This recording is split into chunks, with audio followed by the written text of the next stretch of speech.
É um prazer estar aqui com pessoas tão ilustres para a gente dar início à live da AOC, Associação Ornitológica Capixaba, AOC Espírito Santo.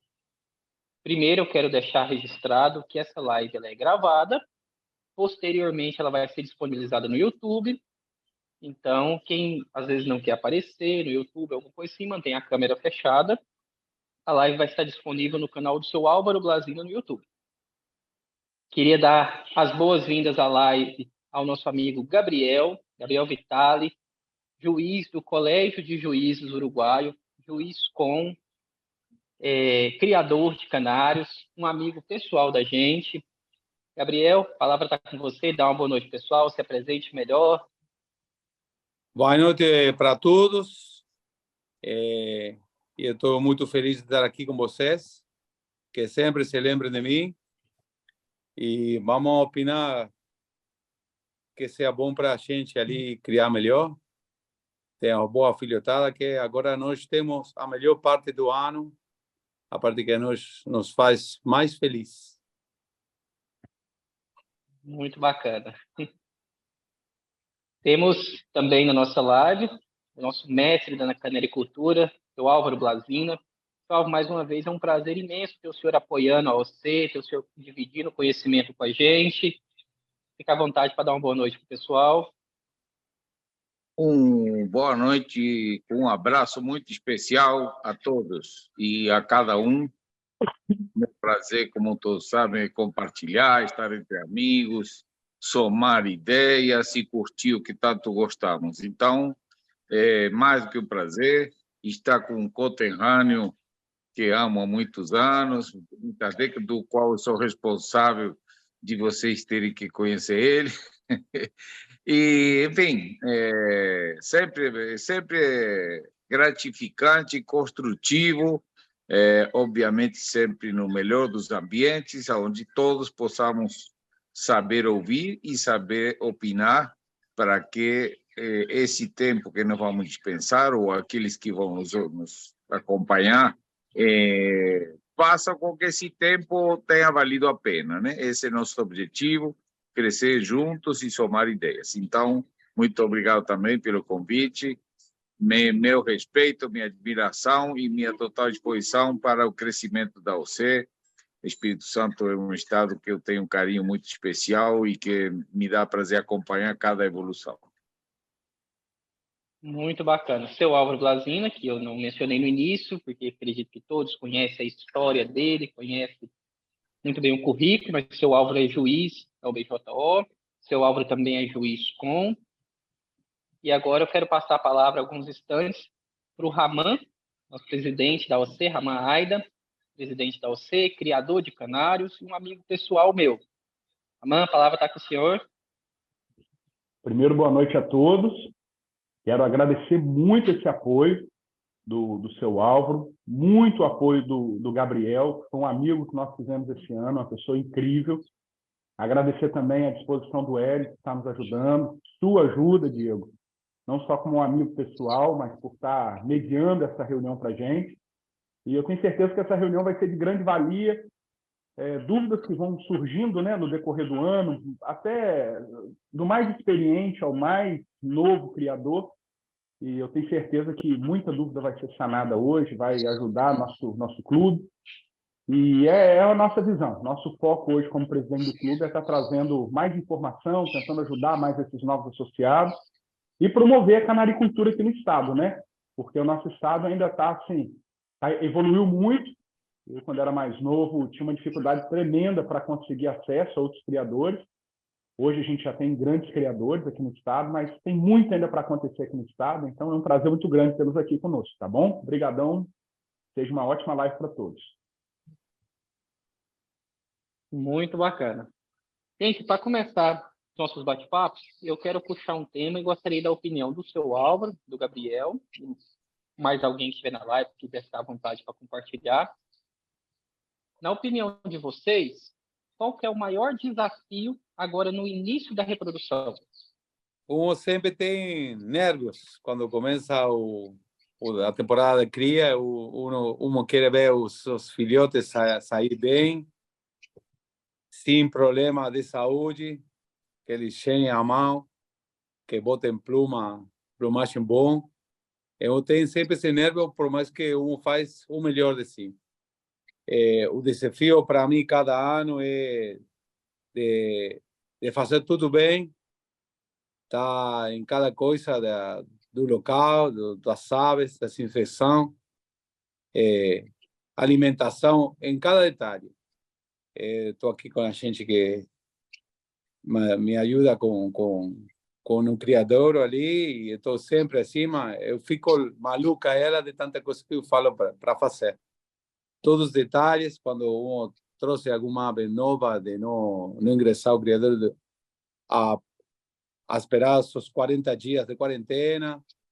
Tem muito cuidado, porque para mim, quando começa a cria, é fundamental que esses primeiros ovos estejam cheios e que esses filhotes que nascem cheguem ao final. Esse, para mim, é o primeiro desafio de todo esse sonho que uno faz no acasalamento, todo esse sonho que uno tem de que se dê na primeira hora ali.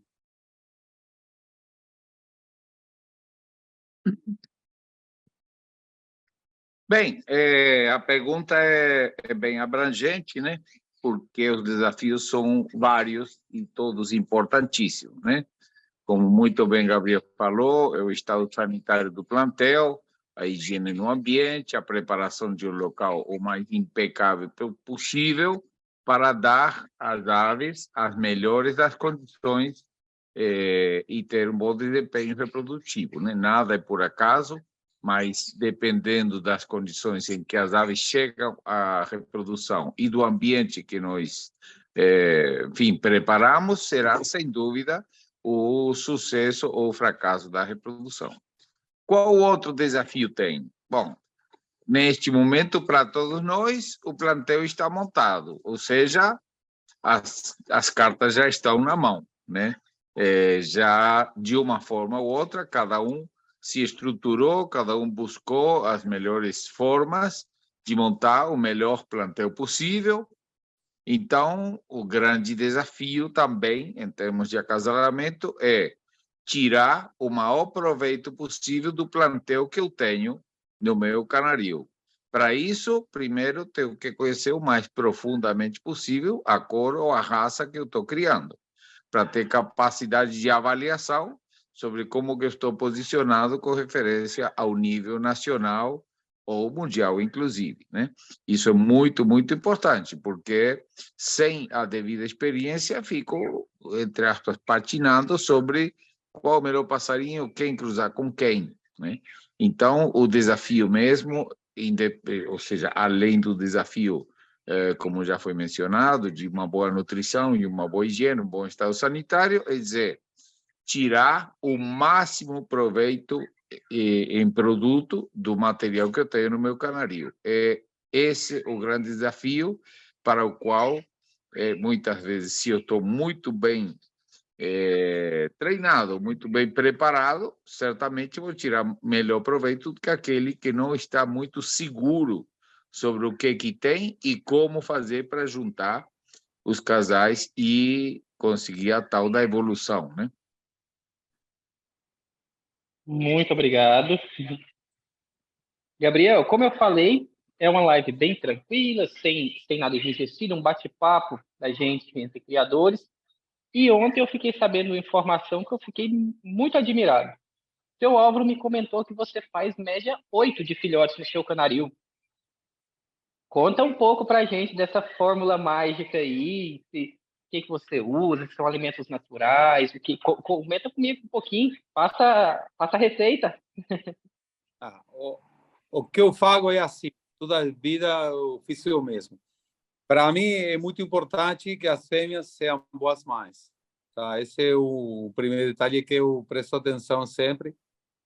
Eu não uso ama seca, que você pode fazer, está muito bom, muito legal. Eu vi como vocês fazem ali. Mas aqui o espaço não é maior, então a eficiência do espaço que uno trata de criar, o que eu encontrei é que as mães sejam boas. Uma mãe boa traz uma filha que é assim. E o filho também. tem tendência a tratar. Então, eu começo com isso e vou ascendendo na escada com a incorporação de machos. Isso é o que eu falo. Outra coisa é que sempre a saúde é, para mim, fundamental. Um bicho que não está bom de saúde, eu não crio com ele. Tá? Se é a melhor, mas ela não dá, não vai estar ali na cria. Tá? Isso é o que eu falo. Quando começo, eu deixo alguma suplente, tá? Que queda na boadeira ali. Eu deixo 2 de cada lado, com um macho por as dúvidas. Se alguma se aprontar, eu vou olhando se ela é boa, se ela vai a prestar atenção ao ninho, se ela vai tratar os filhotes, se ela há de sacar ali. Você tem nas titulares alguma que não tem sorte com ela, que teve um problema ou qualquer coisa. Então eu troco ali dessa fêmea, tá? Depois, quando a filhotada começa a sair, eu vou botando essas fêmeas para fora do criador, tá? Elas se vão para outra casa, tá? Isso é o que eu faço. Depois, no momento da cria, eu sempre penso que se o casal está junto, sempre o rendimento da filhotada vai ser melhor. E uma coisa que eu faço também, eu utilizo os machos tratantes, que eu tenho um sistema ali para esse rendimento, que o macho, depois que o filhote tem 15 dias, o ninho passa para outro lado da gaiola, fica com esse pai tratante e a fêmea volta a criar novamente. Então, ali, com essas pequenas coisas, eu vou acrescentando o rendimento da filhotada, esse nível de quantidade e qualidade que finalmente eu tenho aqui. E a alimentação? Você usa farinhada úmida? Eu não, eu sou a farinhada que um amigo meu me ensinou.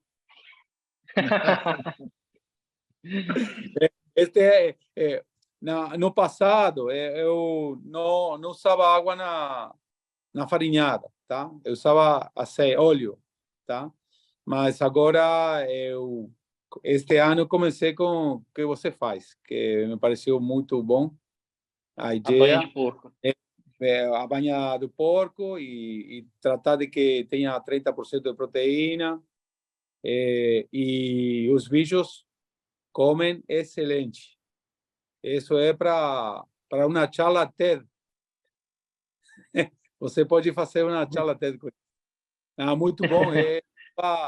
Vai acrescentar ainda mais a filhotada que o promédio que eu tenho aqui. Tenho muita esperança de Gabriel, me permite um complemento? tudo. É muito interessante o que o Gabriel faz e nunca tinha visto fazer, e é muito, muito bem sucedido, que é o manejo que ele desenvolveu, né? Então, um pouco para explicar um pouco melhor sobre isso aí, porque é único, nunca tinha visto. Ele não tem gaiolas disponíveis para uma seca, por conta de espaço. Perfeito. Então, o que faz? O casal tá aquele macho bom, aquele genética, aquele que produzir, gala a fêmea bota ovo, tira o macho geneticamente interessante e coloca um macho, outro macho, que ele vai acompanhar a fêmea durante o choco. Então ele vai, não causa briga, não causa nada, ela aceita que entrou outro macho. Aqui no Brasil seria o macho chifrudo, ou seja, ele vai criar os filhos do outro, né? Ele só vai trabalhar, mas não vai arregalar os olhinhos, não. Então, o que acontece? Que ele vai ajudar a fêmea a tratar. Os filhos são de outro canário. Quando os filhotes pulam do ninho, que ele está explicando, ele bota a divisória, passa o chifrudo com os filhotes para o lado de cá, bota na divisória, ele bota uma chapa ou alguma coisa que não permita a visualização, para evitar briga, essas coisas. E entra de novo com o macho, com o vizinho, o que estava do outro lado do muro, que volta de novo para galar a fêmea, né? E aí ele vai lá e outra vez o macho nodriço, se essa expressão é válida, volta a criar os filhotes. Então, é uma forma de que a fêmea não crie sozinha, ele não usa a gaiola de ama seca ocupando outra gaiola, e com esse manejo aumenta uma média de filhotes também, né? Não sei se tem alguma dúvida quanto a isso. Mas Uma é coisa. muito interessante essa técnica sua, Gabriel. Você cria acasalado e faz poligamia ao mesmo tempo. Outra Sim. coisa. Esse macho chifrudo, eu pongo desse lado aqui e apresento a ela. Ela está sempre vendo ele, tá? Mas o que toca a ele é outro. Ela vê aqui o macho. Quando o outro, o importante, entra na gaiola, eu ponho uma chapa, porque tem as duas divisórias, tá? Uma que se vê, outra que não. Eu fecho aqui e ele ali galha os ovos, tá? E ele fica aqui. Eu retiro e ela sempre está olhando. Quando o filhote está no tempo bom, que já está cheio, tá bom, eu passo o ninho já antes de pular. Então, ela trata o filhote, ele também. Depois, quando ela vai na choca nova, tá? Eu deixo ali ela na choca e ele sigue tratando. Até que momento? Até o momento de que os novos nascem. E ali eu tiro para fora. Então, os filhotes estão muito tempo com o pai. Muito tempo eles estão ali. Eles estão na meia de 45 dias. Muito tempo aqui. Com o pai tratante. E ela faz aqui o negócio dela. Quando o momento que ela vai sacar 2 dias antes, eu jogo para fora os filhotes, retiro. Ele começa novamente a tratar com ela ali. Muito interessante. O Raman tá de olho ali. Funciona Raman tá de muito olho bem. ali. Eu sei que ele tá com algumas perguntas para passar para a gente. Pode fazer aí, Raman. Não, só uma dúvida com relação a esse acasalamento, que no caso é uma poligamia de machos, né? Esse macho, ele só vai ter a visão da fêmea ou em algum momento você vai deixar ele com ela? Ou ele só vai ficar namorando com ela ali e depois só para ele cuidar dos filhotes ou em algum momento você solta os dois juntos? Essa é a primeira dúvida, depois a gente tem outra.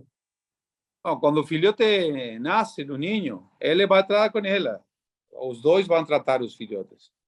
Mas depois, quando eles já estão grandes, tá? Quando eles têm 15 dias, 18, eu passo para aqui o ninho, ele fica sozinho com os filhotes, e aí ela começa a nova choca. E aí tem o macho. Tá. E uma coisa que eu faço é, os machos importantes, eu ponho anéis para eles. Tá? O primeiro, o segundo, eu ponho anéis.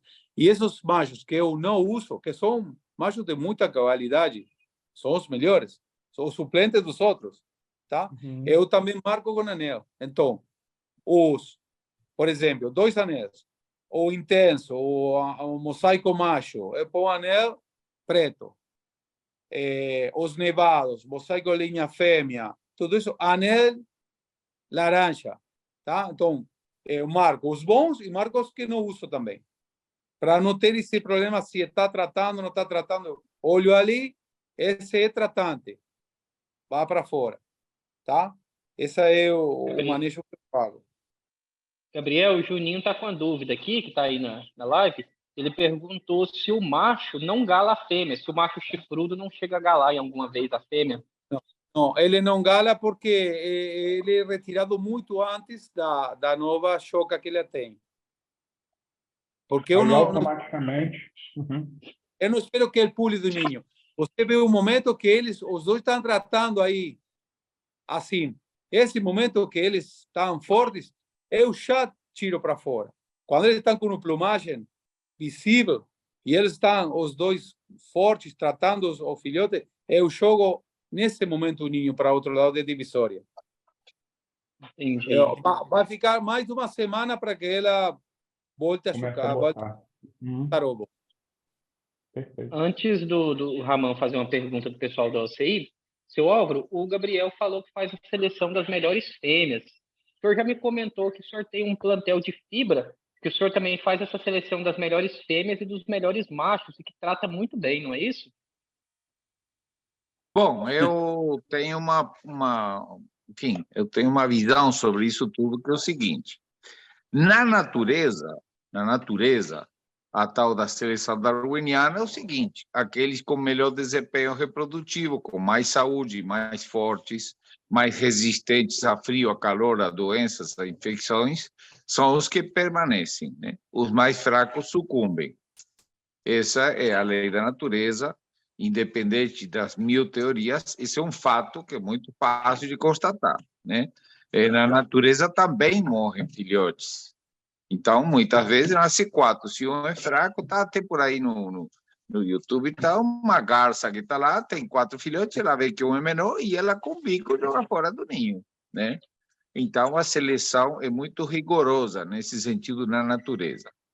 Nós, seres humanos, e não vou fazer juízo de valor, mas nós, seres humanos, muitas vezes até invertemos, temos mais sensibilidade por aqueles com problema. Aí que dá papinha, que dá o antibiótico, bota no calor e faz por aquele que é mais fraco. Não corresponde com a lei da natureza. E repito, não estou fazendo juízo de valor, estou só fazendo uma constatação. Eu creio que no nosso canarinho precisamos atentar as duas coisas, porque se só fico com as fêmeas que apenas criam bem, não necessariamente são as geneticamente melhores. É necessário negociar de maneira de tentar ficar com as melhores. Aí sim, se uma fêmea não está em bom estado de saúde, não pode entrar na reprodução. Ponto. Até porque não vai reproduzir, né? Então, conciliar ambas as coisas é o grande desafio. Creio eu que o ideal de todos nós é ter as melhores fêmeas geneticamente e que todas sejam extraordinárias reprodutoras. Como se consegue conciliar isso? Com plantéis consolidados e numerosos. Ou seja, se eu tenho 50 fêmeas cobre intenso e nevado e são extraordinárias, e da primeira à última uma pequena diferença, aí já posso começar a me dar esse, não digo nem luxo, mas essa prática que não cria bem, eu posso tirar. Quando eu tenho 3 ou 4, a coisa complica, né? Então, quando o plantel é numeroso e tem alta qualidade genética, é perfeitamente possível fazer essa peneirada ou essa seleção já. Que não cria bem, simplesmente vai sair do plantel. E o que é preciso fazer para isso? Preciso estabelecer um nível, digamos, um número mínimo para cada uma das etapas. Por exemplo, posso dizer para mim, se a fêmea bota menos do que 10 ovos na temporada, ela não atendeu o mínimo exigido para a produtividade. Posso tirar. Se ela, de cada 4 filhotes, somente cria 2, não atendeu o mínimo exigente quanto à aptidão reprodutiva. Isso são números que eu posso manejar a meu critério, correto? Agora, se eu digo somente fico porque ela cria bem, posso também estar abrindo mão da evolução genética. Por isso que essa negociação é subjetiva e é muito importante para tentar conduzir com qualidade e com aptidão reprodutiva as duas coisas ao mesmo tempo, ou as duas coisas unidas como objetivos principais, né? Então, se pode fazer quando eu vou trabalhando evolutivamente em qualidade e quantidade. Quando chego a um número de fêmeas de altíssimo padrão, que passa de 20, 30, aí é tranquilo que eu posso fazer. Não há problema nenhum eliminar aquelas que não atenderam o mínimo desejado em termos de produtividade. Muito bacana. Amã, pode fazer as perguntas se você está aí com o pessoal da OC, fique à vontade.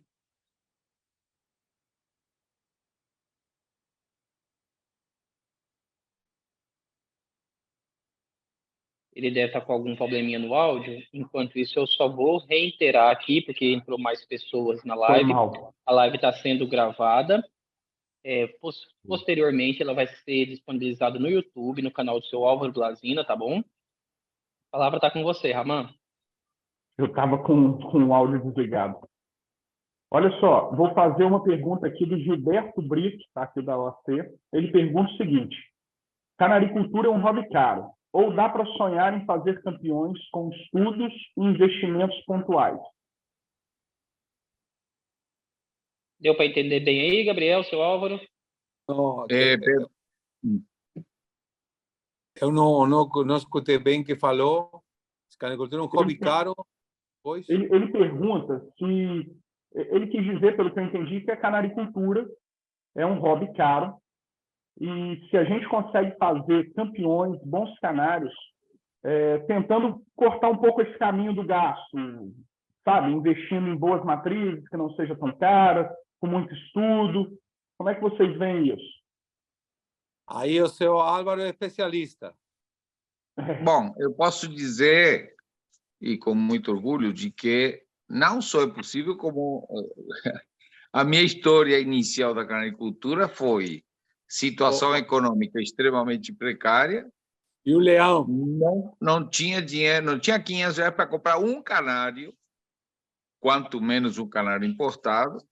E vocês podem ver nos registros da FOBEI, em 1990, eu fui campeão brasileiro geral, sem ter comprado um único canário caro. Montando meu plantel, indo nas feiras dos clubes, que era uma coisa muito comum, e fazendo algo que sempre gosto de colocar na preta, garimpando passarinho.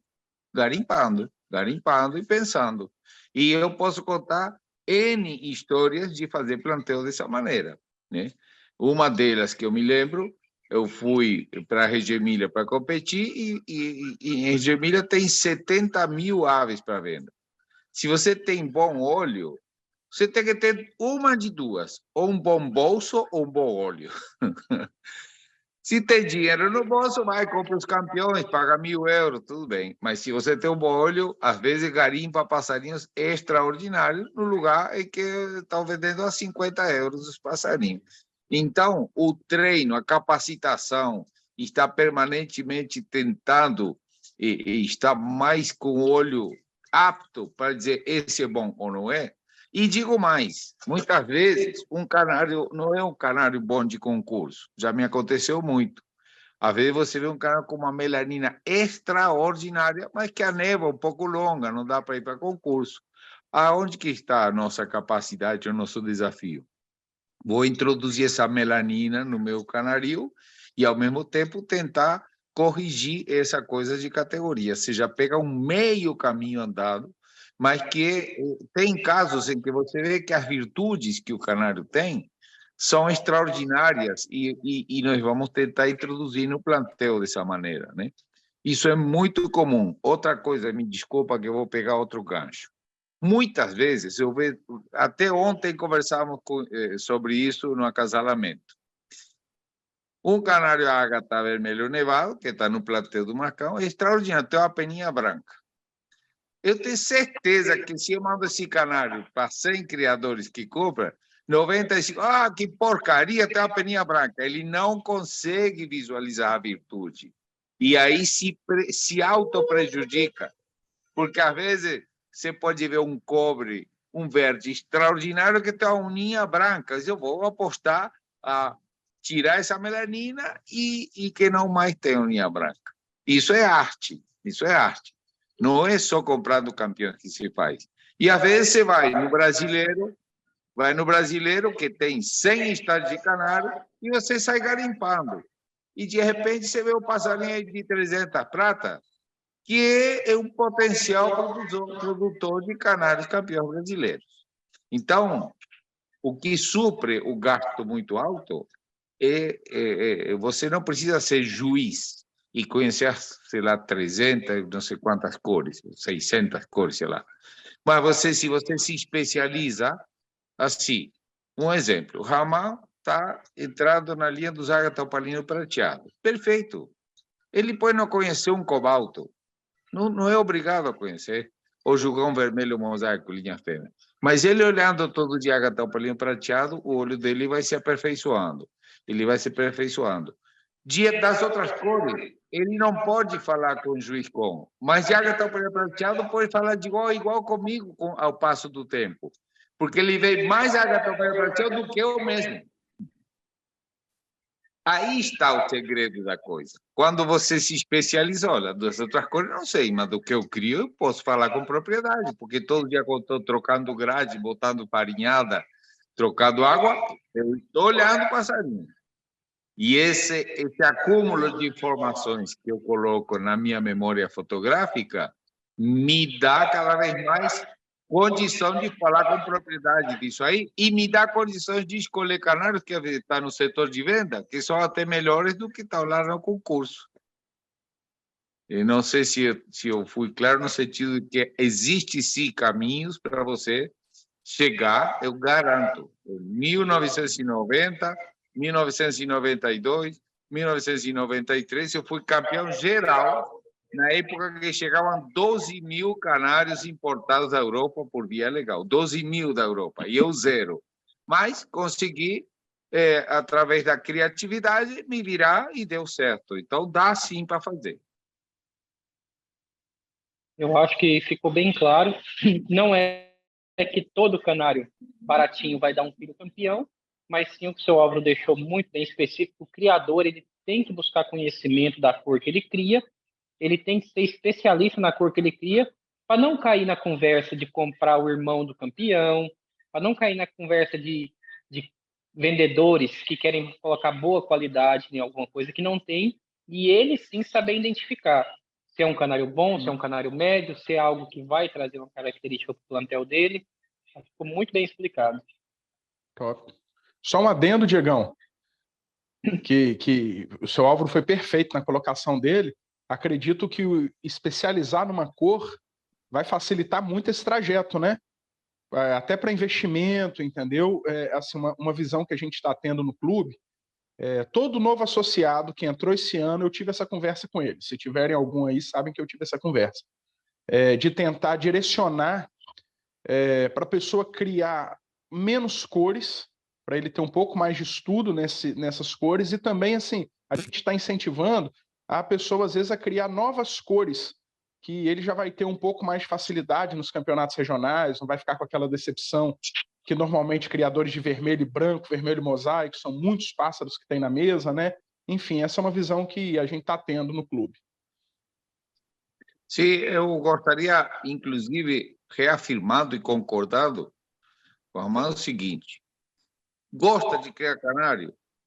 Achou bonito, ou já foi e já viu o que é a adrenalina de um concurso no clube, no Campeonato Brasileiro? Está predisposto a fazer um trabalho buscando sair na foto no Campeonato Brasileiro? Vai com fé.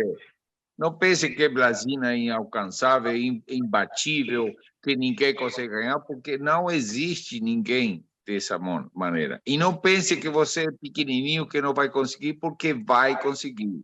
Eu estou dizendo aqui, vai conseguir. Tá? O que tem que colocar? Entusiasmo, desejo de aprender, visitar criadores, etc., etc. É imprescindível.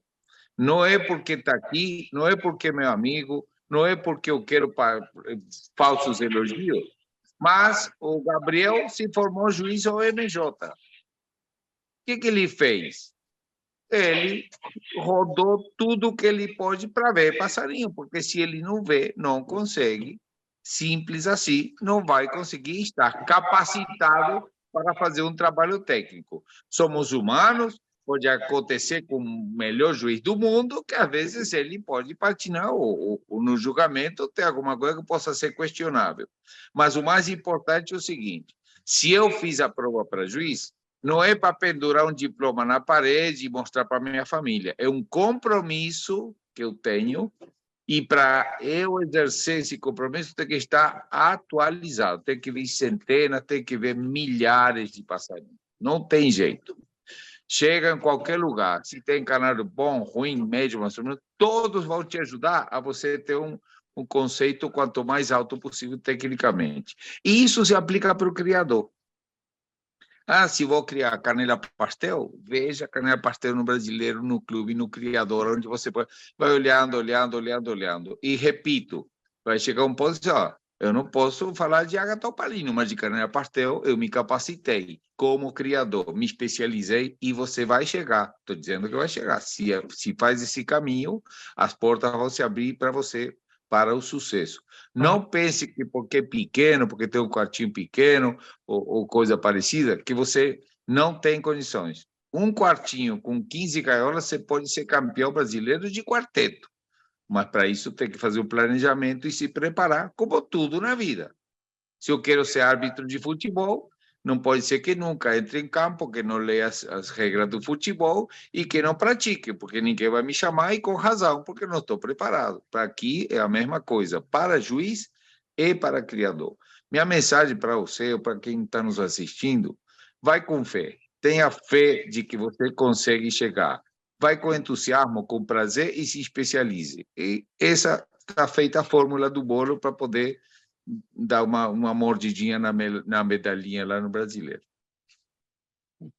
Outra coisa que tem a pessoa que começa a criar é que o hobby do canário é muito aditivo. Então, quer ter canário por todo lado. Se a gente deixa você tem na cama também.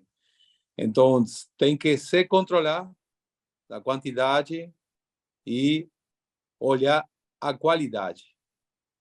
Porque eu vejo sempre que a gente tem muito e esse muito não é bom para o fim. Tá? Então, visualizar hacia onde nós queremos ir para prestar atenção, se especializar, como falou Álvaro, de conhecer a linha que vai criar e a direção tem que ser para ali. Tá? Não um supermercado que você tem aí, um atacadista do pássaro. É verdade. Ô, Álvaro, Sim, eu costumo dizer, desculpa, só para encerrar. Eu costumo dizer que em tudo na vida a gente está dividido entre a razão e a emoção, né?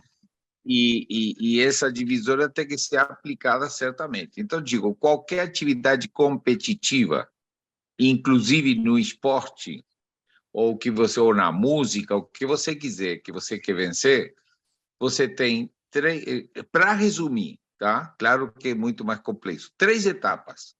Primeiro é pura emoção. O que eu gosto de fazer? Se você gosta de jogar tênis, nadar, ou pescar, ou juntar selos, ou tocar violão, o que seu coração mais te arrepia? O que você mais gosta de fazer? Eu quero me dedicar a criar canário. Ótimo. Dentro de criar canário, como eu quero me dedicar à música, você não pode tocar bateria, piano, violão e saxofone, tudo craque. Escolha o que você mais gosta. Aí é emoção. Tá, escolhi criar canário e quero criar Ágata Pastel. Parabéns, você já conquistou 90% do projeto. Agora, deixa a emoção de lado e entra na razão. Como vai ser o canário, aonde vou comprar matrizes, de que forma vou acasalar, aonde que aprendo melhor. É pura razão. E aí vai. E quando você chega e diz...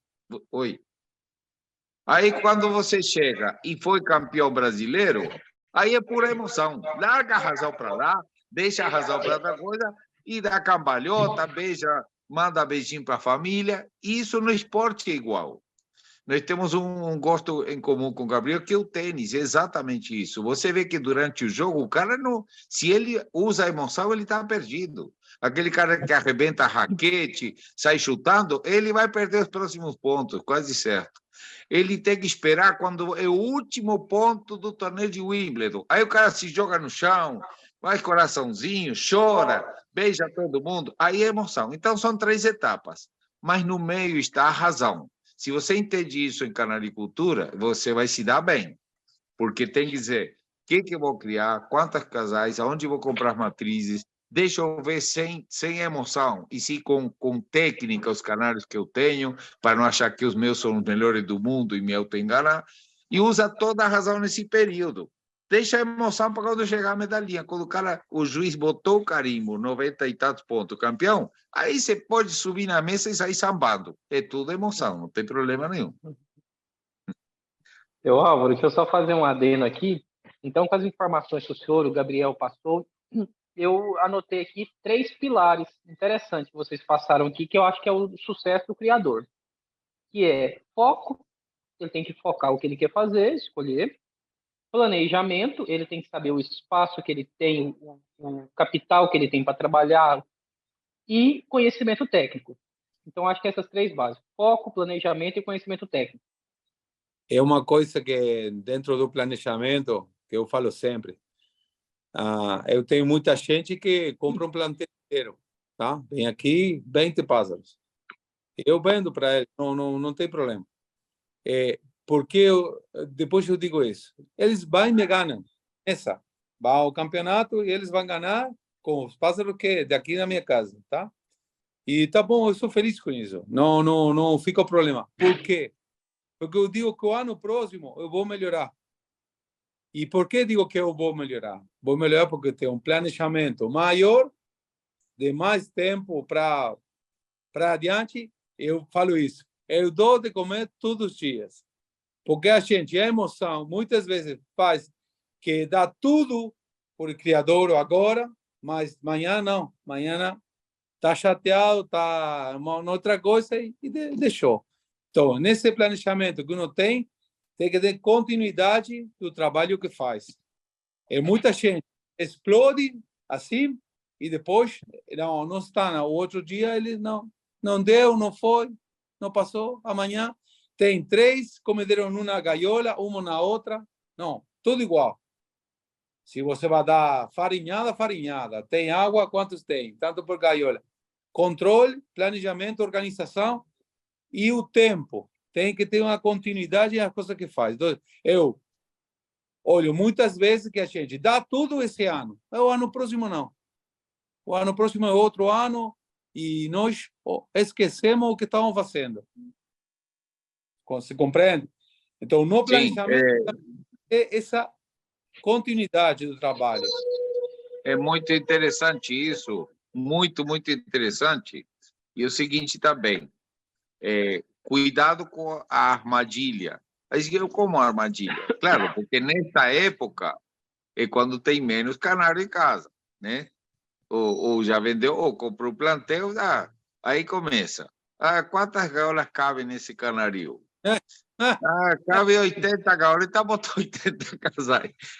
E se você tiver o azar entrar para te tirar muito filhote? Aí vai ficar se arrancado as penas, vai ficar assim enquistado. Não, a gente dá um jeitinho. Numa voadeira que cabe 10, bota 43 passarinhos. Então, e outra coisa, que também é uma armadilha. Ninguém de nós gosta de lavar grade, lavar pote, tocar puleiro. Cuidado, que você tenha tempo de tratar e tempo de curtir, de desfrutar.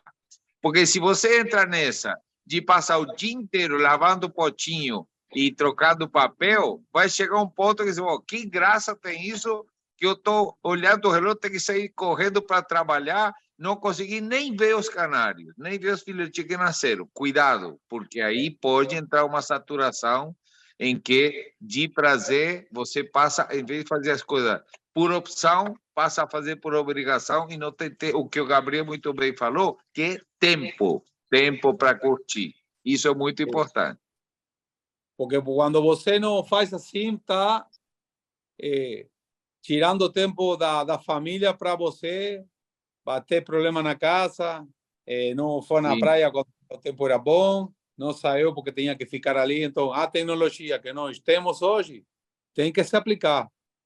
Sim. Tem que se aplicar. A inversão, o que pode fazer, de cada um que pode fazer essa inversão, fazê-la. Eu aqui na casa tenho as esteiras para papel, tem os bicos que nós instalamos, tem os para pôr a semente que sejam grandes, para que tenha mais quantidade, que não fique sem semente ali. Tudo isso é importante, porque senão a família começa a reclamar que você não está ali. Vai ter problema. Em resumo, são todas coisas que necessitam razão, tá? Necessitam cálculo. Oi, diga. Eu queria fazer uma pergunta para o senhor, o seguinte, o senhor e o Gabriel falou muito sobre essa questão de se dedicar, buscar conhecimento. Eu sei que o senhor tem um treinamento, o senhor dá um suporte técnico, assessoria.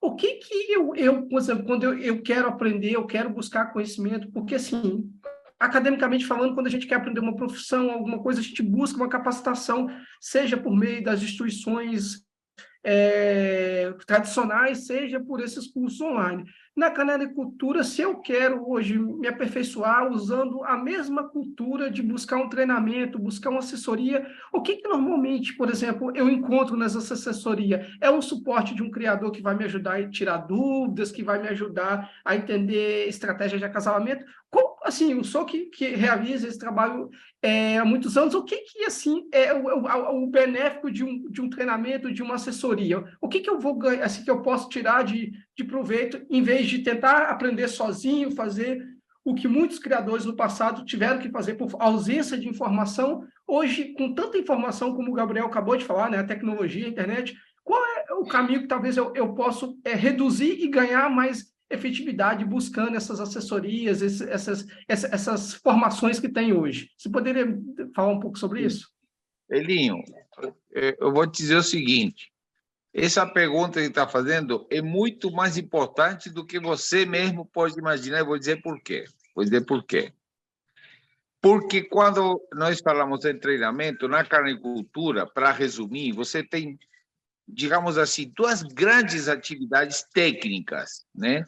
Qual seja, uma ser um grande criador, produtor de campeões, outra ser um grande juiz. Não obrigatoriamente uma implica ser um grande na outra. Eu conheço excepcionais criadores com um nível cultural baixo, mas uma enorme sensibilidade para produzir e uma capacidade criadora fantástica. Como muitas vezes tem juízes excelentes que avaliam, mas não conseguem grandes resultados nos campeonatos. Por quê? Porque tem o artista e tem o crítico de arte. São duas coisas diferentes. Às vezes um crítico de arte é fantástico, mas ele não consegue pintar o quadro. Às vezes um crítico de cinema te faz um relatório magnífico da qualidade cultural de um filme, mas ele não consegue produzir um filme e vice-versa. Então você diz, bom, aí vamos a coisas muito importantes. Não, quero me especializar. Obviamente que o ponto de partida é o manual de julgamento, não tem dúvida. Esse é o ponto de partida, essa orientação, tanto para o juiz como para o criador, de qual conceito teórico exato que se espera de cada cor, de cada raça. Tá. E o ponto de partida. E o ponto final é o tio. Não caia nessa aí dizer, está escrito no manual, está resolvido. Não. Assim como tem o Código Civil e existem advogados, se existe advogado, é porque o Código Civil sozinho não resolve as paradas. Tem que ter alguém lá que interprete e aplique. O manual é excepcional, mas são conceitos subjetivos. Se há conceitos subjetivos, é necessário um treino para saber como se interpreta na prática, como se aplica na prática aquele conceito. E posso dar para vocês N exemplos, tá? Nós estamos aqui, um número, e vai ter gente assistindo. Se eu digo assim, névoa curta e bem distribuída, caramba, em cada cabeça vai aparecer uma fotografia utópica, né? O conceito de cada um de nós vai imaginar uma névoa. E não quer dizer que um de nós, seja quem for, é melhor do que o outro. Simplesmente que cada um interpreta de uma maneira. Para isso existe a Ordem Mundial de Juízes, para isso existe a Ordem Brasileira de Juízes, que nos dá orientações sobre como interpretar. O que é uma tonalidade cinza azulada? Eu preciso ver um agatalpalino e me explicar o que é exatamente uma tonalidade cinza azulada. O que é uma incrustação no branco dominante pequena, mais visível. Eu tenho que, na prática, entender como isso se aplica, correto? Para mim, criador, a forma de aplicar as coisas do manual é, eu sou um fabricante, entre aspas. Gabriel vai ser o juiz lá no Uruguai. Eu vou expor no Uruguai. Preciso saber como que o conjunto de juízes vai valorizar para saber como que eu vou fabricar o passarinho. É diferente. Eu tenho que usar a minha arte, a minha sensibilidade. Vai dizer, vou buscar os caminhos para botar o passarinho na frente do Gabriel lá e que o cara se arrepie todo e me dê 94 pontos. Eu tenho que fabricá-lo. É diferente do que avaliá-lo. Eu, como juiz, tenho que conhecer perfeitamente o que a Ordem Mundial de Juízes determina como interpretação e o que a Ordem Brasileira de Juízes me instrui a mim para fazer o julgamento certo. Eu não posso aplicar gosto pessoal ou achismo pessoais. Eu sou um escravo do que a OBJO me deu como instrução. Ainda que eu possa pensar numa certa discordância técnica, não importa isso, não posso aplicar o que eu penso nesse momento, não. Eu sou obrigado, sou um escravo do que a OBJO me orienta como critérios de julgamento. Quando eu sou criador, aí muda tudo. Eu acho que por esse caminho, fazendo portador de não sei o quê, usando passarinho de não sei quanto, eu vou conseguir no caminho final. Às vezes uso passarinho que jamais iria para concurso e que eu, na minha visão de futuro, consiga um resultado fantástico. E tem muitos também, muitos exemplos para isso, né? Então, criador e juiz não obrigatoriamente são a mesma função, mas o ponto de partida é o manual de julgamento, com certeza, e depois é a capacitação. Muito bacana. Caso Bom, tá aí? Vou te dizer uma coisa. No caso de assessoramento que vocês falaram, além de tudo que falou Álvaro, eu penso que você, quando está no criador, você está assim, está olhando o que você tem e o coração está ali com isso, está concentrado no que você está fazendo ali e você perde o entorno que tem. Então, no criador você tem o ambiente, a saúde dos pássaros e a qualidade deles. Quando você tem um assessoramento de uma pessoa que tem experiência na cria, no trabalho, ele já passou por isso. Viu muitas coisas, tem capacidade em qualquer dos 3 aspectos que você vai tratar. Tem o veterinário para o que é saúde, alimentação, de assessoramento, de como faz, ou qualidade, você tem um juiz ou uma pessoa que está especializada nesse corpo que você tem. Então, eu penso que quando você tem o assessoramento, o que você tem corta caminho. Vai estar mais perto do objetivo, porque o erro que você vai ter vai ser menor. Esse é o aporte que eu posso falar. E no caso do que está falando Álvaro, que você tem, ser o artista ou ser crítico de arte, isso é bem real. E no caso meu, que sempre fui competitivo, agora depois de ser juiz, eu tratei de olhar todo o que eu posso. Viajei para a Europa, para a Argentina, para o Brasil. Fui agora novamente à Europa. Mas isso de estar ali olhando, eu também me reparei em criar essas cores, tratar de criar essas cores diferentes para aprender além do que diz o regulamento, do que diz o manual. Tá? De fazer o corpo, você vê como nasce o filhote, as exportações, como se comportam. Então, preferi, no caso meu, nessas cores que eu estou, de estúdio que eu estou fazendo, para aprender os detalhes que eles têm, para poder explicar melhor aos criadores que falam para mim por que tem isso, por que tem outro, o cor como troca quando ele está com uma aportação, as coisas você pode olhar depois disso. E aí está no balanço que eu falei com o Álvaro, que ele disse, se você é competitivo, você é juiz. Nesse caso, eu deixei para um lado um pouco a competitividade para aprender mais ou para estar mais forte no julgamento ou opinião que uno faz para a gente. Outra coisa muito importante que é o seguinte: obviamente, tudo que a gente se prontifica a fazer na vida, e digo tudo mesmo, tem uma finalidade, né? Que é o sucesso. Vou casar, quero ser feliz, quero perceber que eu escolhi bem e que estou super realizado. Vou fazer férias, quero curtir as férias para caramba. Quero escolher uma profissão, quero ser bem sucedido na minha profissão. Quero competir, quero obter sucesso na competição. Quero criar canário. A palavra final não vai ser de ninguém, a não ser da própria mesa de julgamento, que vai dizer se você alcançou ou não alcançou a meta. Eu sempre digo o seguinte: levo os canários para concurso com duas finalidades. Lógico que quero ganhar. Gosto de ganhar, gosto de competir. Mas também quero ter uma avaliação comparativa com os outros que criam a mesma cor ou a mesma raça que eu crio. E se eu perdi, a informação é preciosa.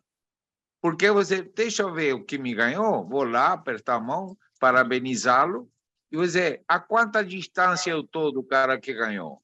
Eu estou a 10 centímetros, estou a 10 metros ou a 10 quilômetros? E aí eu vou utilizar com a razão, ver o que eu vou fazer com o meu plantel.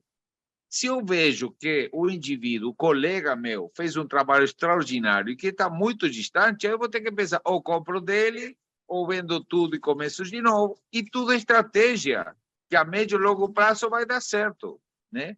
Se eu sempre digo, não, melhor estar na minha casa, eu sou craque, eu sou isso, crio há 1000 anos. Ué, cadê sua medalha? Não, não tem medalha. Ué, mas então como que você sabe que você é craque? Né? Não, eu tirei uma medalhinha. Tá, tudo bem, medalhinha não é representativo.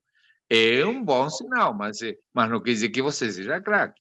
Então, não digo isso nomeando ninguém, nem pensando em ninguém. É o seguinte, você, para você, vai poder dizer, pelo resultado, se seu trabalho foi bem ou não. O que não é legal é sair querendo ensinar se você ainda não provou que sabe fazer, porque aí fica meio complicado, né? Se o cara diz, não, vou te ensinar a tocar violão, e o cara não sabe tocar violão, vai ficar meio complicado. Então, tem que existir essa humildade. Não, primeiro, eu vou pensar como que eu vou trabalhar. Segundo, eu vou colocar na fogueira. Ganhei e digo, bom, então agora vou compartilhar o que deu certo comigo. E também o que não deu certo. Agora, se não, eu vou te dizer que como vai dar certo, mas eu nunca dei certo, me parece contraditório. E isso sem nenhum retismo, mas parece contraditório. Vamos tentar realmente, na prática, constatar. E, principalmente, não é por causa dos outros, é por causa de mim mesmo. Porque imagina se eu tenho 15 anos, me dedico quero ser jogador de futebol. Vou numa prova, não sou aprovado. Na segunda prova, entro em campo, não faço um gol, não faço um passe direito. Mas, bom, infelizmente, eu tenho que procurar, não posso dizer que eu sou um cara bem consolidado. Preciso, tranquilamente, ou mudo minha forma de jogar, ou me dedico a outra coisa, ou pelo menos não digo que eu vou ensinar uma coisa que ainda eu não alcancei. Pode ser que alcance, né? Isso é muito importante. Porque hoje em dia, sabemos que as mídias são incríveis e tão grandes, e quando a gente vai pensar em escutar, seja lá o que for, vou num congresso de medicina, quero saber o médico que vai falar lá, se é um doutor, se é um cara super craque, se já fez publicações aprovadas, quero saber o currículo dele. Se ele é um médico que acabou de formar, não pode ir a uma palestra de pós-doutorado, tem que esperar o momento dele em que ele prove seu valor. Então, o nosso desafio é assim, vamos com humildade. Vamos fazer o trabalho com humildade. Botar na mesa. Perdi, ótimo. Deixa eu ver como perdi, o que falta para ganhar. E assim vou subindo a escada degrau por degrau, com humildade sempre, tá? Ah, tirou uma medalhinha. A medalhinha, uma andorinha não faz verão. Tá ótimo, mas ainda não é um trabalho. Ah, agora estou conseguindo mais sucesso, então agora vou ter o prazer de compartilhar com os outros aquilo que eu fiz para que funcionasse. Esse é que eu acho que é o passo a passo das nossas vidas em tudo que a gente faz, né? Muito bacana. Mais uma vez, reiterar aqui que a live é para os membros da OCEI ou alguns amigos que foram convidados, que o seu Álvaro, mas o Gabriel está aqui disposto a compartilhar conhecimento, bagagem adquirida. Tem bastante gente da OCEI na live. Quem quiser fazer uma pergunta, fica à vontade, levanta a mãozinha, finaliza. Vou devolver a palavra para o Ramon mais uma vez, que ele tem mais perguntas que ele já tinha captado do pessoal, mas quem está aí, fica à vontade, finaliza com a mãozinha, quem quiser fazer pergunta, tá bom? Maravilha, maravilha. Assim, para a gente traçar uma linha aqui de raciocínio. A gente está com várias dúvidas aqui, mas também vamos ver como é que vai ficar o tempo. Eu vou passar por algumas mais objetivas. Olha só, com relação à medicação que antecede reprodução, sem entrar aqui em marca de remédio, nada disso, mas a gente ouve falar de vez em quando, tem que fazer um tratamento para coccidío,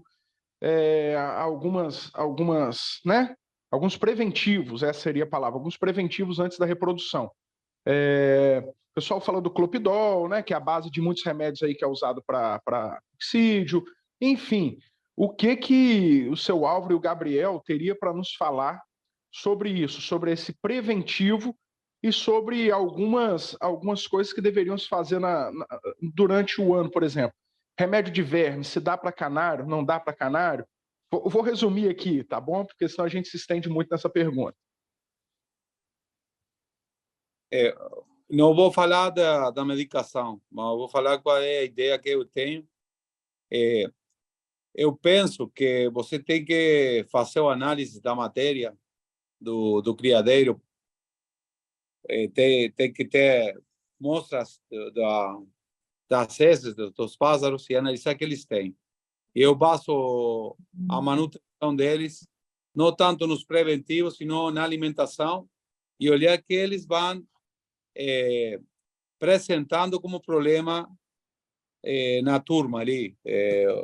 Eu vou fazendo no criadeiro desse setor, vou fazendo análises, e depois disso, se eu encontro alguma coisa, vou atender isso pontualmente. Mas a base da cria, da preparação, de tudo isso, é a alimentação, fazer uma boa positiva, uma boa construção positiva do pássaro, que ele esteja bem forte, não tanto nos preventivos. Eu não vou falar dos preventivos, que são normalmente, porque para vocês os nomes são quizás diferentes, muito técnico, mas como exemplo isso, controlar que tem, se o caso é grave, uma coisa grave, tá, as vacinas, por exemplo, ou você pode tratar com alguns dos preventivos que você tem. Mas penso que o melhor é uma coisa que justo aconteceu outro dia, que não tem que ver com preventivo, mas que é discutível, é o uso dos vegetais para alimentação. E no caso que Álvaro falou outro dia, no caso da alimentação, o tema da alface, por exemplo, eu utilizo, e é um motivador para as mães para alimentar os pássaros, e ele também falou ali da hidratação dos filhotes. Mas passo a palavra para ele.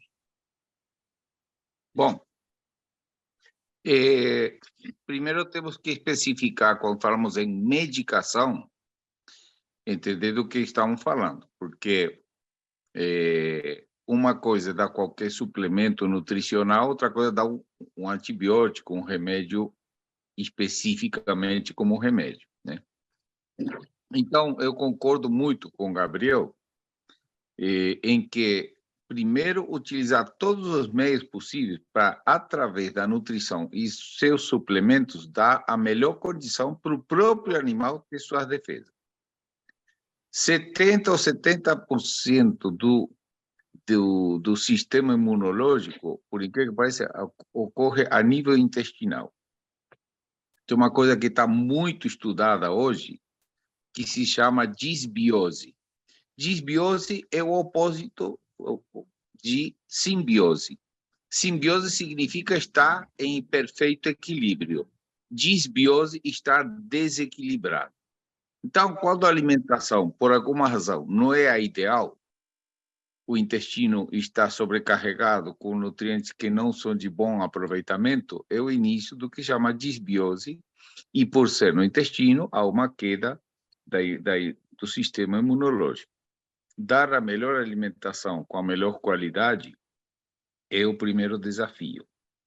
Dar remédio para coccidiose, para verme, eu, sinceramente, e não digo eu, por ter escutado excepcionais profissionais, e fizemos uma live sensacional com o Dr. Marcelo Maluf, me permito aqui mencioná-lo, porque não sou sócio, não cobro comissão, não sou apenas colega, juiz, amigo de muitos anos. Ele, na parte de julgamento, quando estava iniciando, fizemos muitas conversas para poder ajudá-lo e tal. Somos amigos, simplesmente isso, mas eu admiro pela simplicidade de resolver o problema. Você tem passarinhos sentidos ou vai começar a criar? É como o Gabriel fala, faça o exame.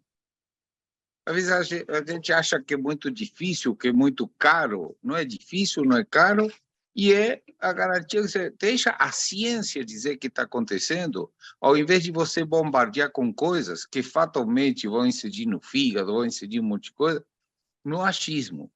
E aí entro justamente no achismo, porque na caricultura tem centenas ou milhares agora está na moda de fake news, o cara afirma de que tal coisa faz mal. E eu, como todos sabem que sou uruguaio, fui criado lá, conheci a caricultura lá, me formei nos primeiros passos lá, fiquei impressionado de ver que aqui surgiu um negócio que alface mata passarinho.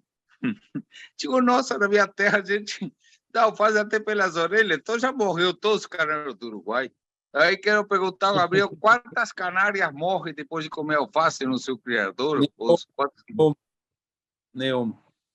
E aí, depois, não, isso não existe. Mata, que alface mata canário? Eu digo, nossa, como que amanhã um cara de alpiste mata canário?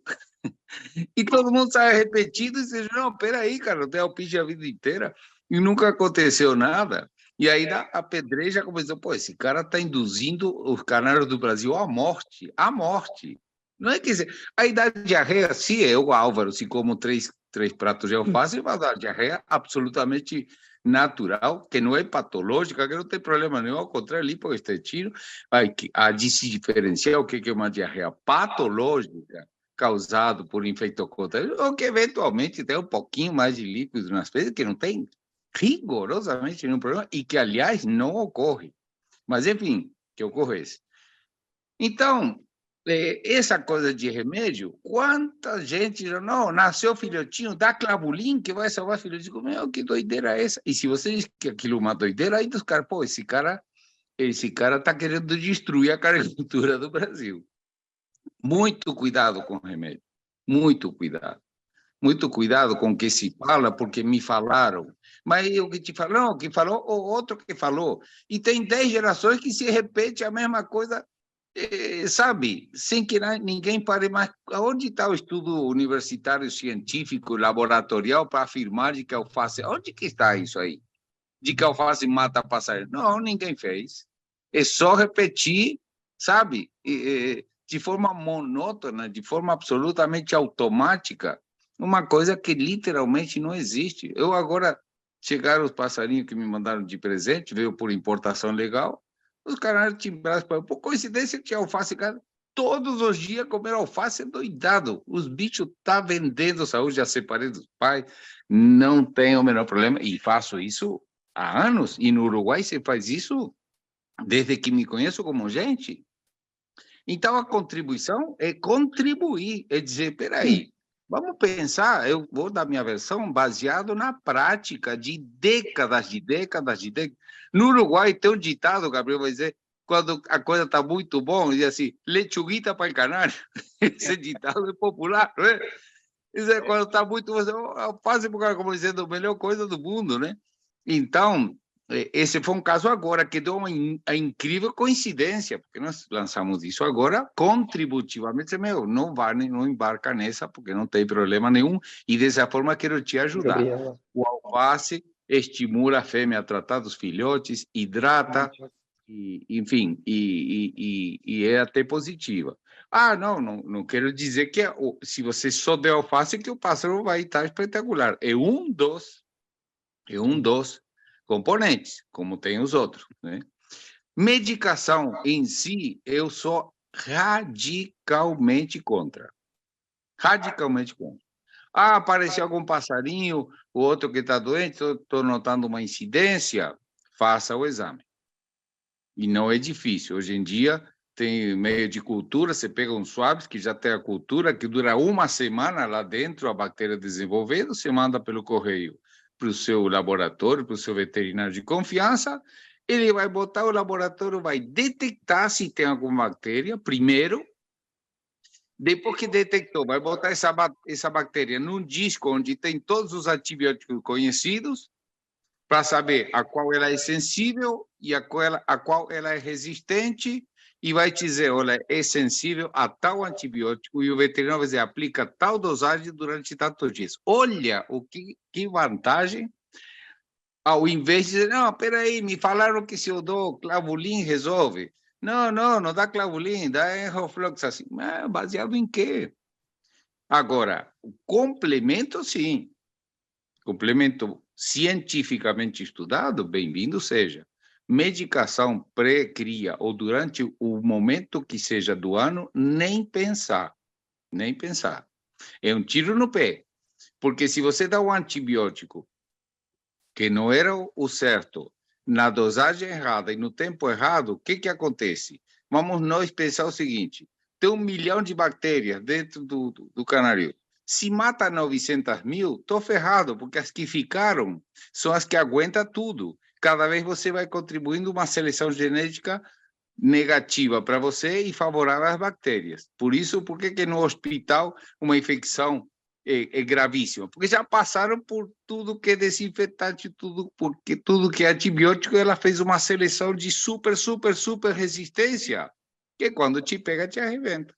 Para que eu vou fazer isso no meu canário? Se eu tenho recursos de ligar para o veterinário e dizer assim, Álvaro, faz assim, faz os swabs, manda para mim, eu vou botar no laboratório, feita a interpretação, vou te dizer o que tem que dar, por quantos dias e em que dosagem. Pô, magnífico, é muito melhor. Muito bacana. Pode seguir com as Praticamente, perguntas da só para você. terminar, desculpa, Diego, desculpa.